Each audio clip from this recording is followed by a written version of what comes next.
என் ஆத்துமாவே நன்றி சொல்லு முழு உள்ளத்தோடே.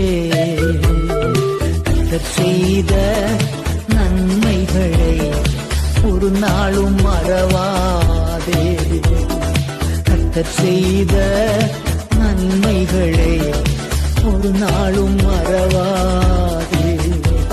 என் ஆத்துமாவே நன்றி சொல்லு முழு.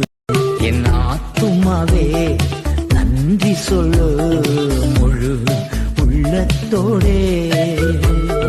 கர்த்தர் செய்த நன்மைகளை ஒரு நாளும் மறவாதே. கர்த்தர் செய்த நன்மைகளை ஒரு நாளும் மறவாதே.